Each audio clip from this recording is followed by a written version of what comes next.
Welcome to Cinema Bites, your go-to for movie recaps in a flash. Big twists, epic moments, all in just minutes. The movie begins with a gazelle walking alone in the forest, barking. This gazelle speaks languages. By coincidence, it finds a herb called ginseng and eats it, causing it to have seizures and strange complications in its body. We discover that it has turned into a zombie. It starts wandering, searching for any piece of meat to eat. It spots a tiger watching it from the trees. The tiger grabs it by the neck and eats it. Next, we see a girl named Ashin searching for the ginseng herb to save her sick mother. While walking, she comes across a cave, enters to explore it, and discovers symbols on the walls with writings that say, "The flower revives the dead." But the person who uses it must pay a price, and the price is turning into a zombie. She then returns to her poor village, known as the Border Village. The people of this village worship King Sun, who rules the Besagan tribe. He occupied the village, looted its resources, and brought it under his control. Later, we see Ashin's father calling her, and noticing mud on her feet, realizing she entered the forest. He gets angry and says, "Why did you go into the forest? Haven't I told you 1,000 times not to go there? King Sun's soldiers kill anyone who enters the forest." She replies, "Father, I want to get the ginseng flower to save Mom. This flower revives the dead." He responds, "Don't speak nonsense. Revive the dead? All of this is just myths and lies. Don't enter the forest again." We then shift to the forest, where King Sun's soldiers are combing through it. By coincidence, they come across dismembered corpses, which we learn belong to the Bajoi tribe. The Bajoi tribe is strong and always rivals the Besagun tribe, ruled by King Sun. The soldiers return to inform the king, who comes himself to see the bodies. Upon realizing they belong to the Bajoi tribe, known for their brutality, the king fears they'll go to war, leading to a massacre. To cover it up, he burns the bodies and tells his army deputy about the incident. Surprisingly, the deputy admits he killed them. The king scolds him for his recklessness, saying, "If the Bajoi tribe finds out, they'll destroy us."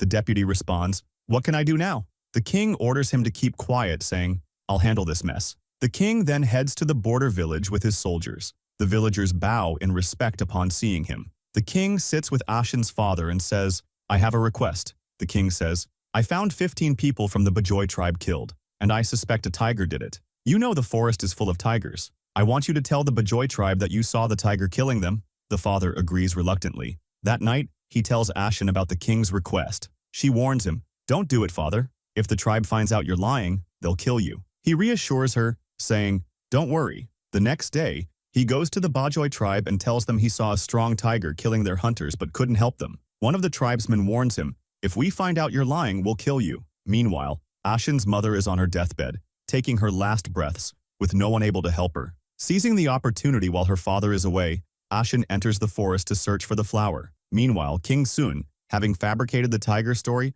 pretends to search for it with his soldiers to maintain the lie. Simultaneously, the Bajoi tribe gathers their hunters to search for the tiger too. Suddenly, the zombie tiger attacks them, tearing apart anyone it catches. Hearing the commotion, King Sun and his soldiers head toward the scene. The hunters continue chasing the tiger. One of them prepares to kill it but is overpowered, losing his hand to the tiger. The king arrives just in time to kill the tiger before it devours the hunter. The hunters dissect the tiger, looking for evidence that it ate their people but find nothing. They accuse the king of lying, saying, "If the tiger had eaten them, we'd find bones. Clearly you're lying. Prepare for an endless war." The king tries to stop them from leaving, finally confessing, "The border village killed them and sent someone to lie to you to divert suspicion." With this, the cunning king pits the two tribes against each other. Meanwhile, Ashin is still searching in the forest. The Bajoi tribe attacks her village, burning all the houses and killing anyone who resists. They exact severe vengeance for a crime the villagers didn't commit. By fate, Ashin is the only survivor,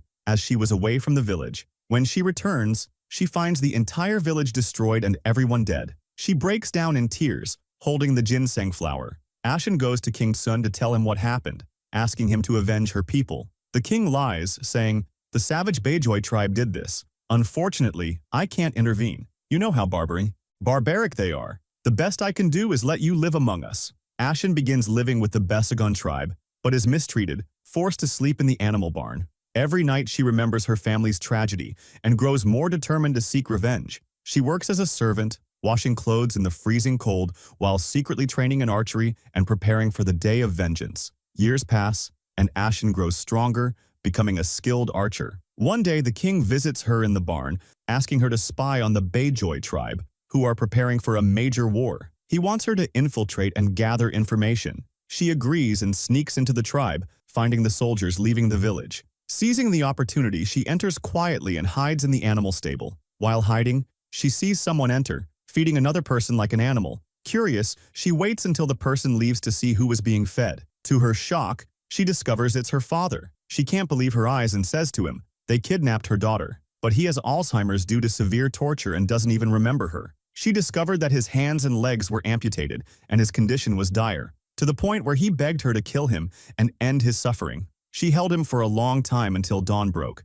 In the end, she killed him, set the entire tribe on fire, and left. She returned to her tribe and found all the soldiers leaving. That night, she sneaked into King Tosin's office to learn more about the truth. She found the guard in front of her and killed him. By chance, she saw a letter from King Tosin sent to the Supreme Commander. It stated that they were on the verge of going to war against the Beijoy tribe, but the king resolved the matter by telling the soldiers that the border tribe was responsible for killing the hunters. At that moment, Ashin understood the truth and realized she had been deceived all those years, living among the people who killed her family. She walked away in shock, thinking about how to take revenge. At that time, someone entered the residence where Ashin lived and saw a ginseng flower on her bed. But Ashin arrived and killed him. Not only that, she fed him the flower to turn him into a zombie. And indeed, he turned into a zombie. Within minutes, most of the kingdom had turned into zombies, and those who saw them didn't survive. The king, sitting in his office, heard a commotion and went to see what was happening. He was shocked to find the guard turned into a zombie,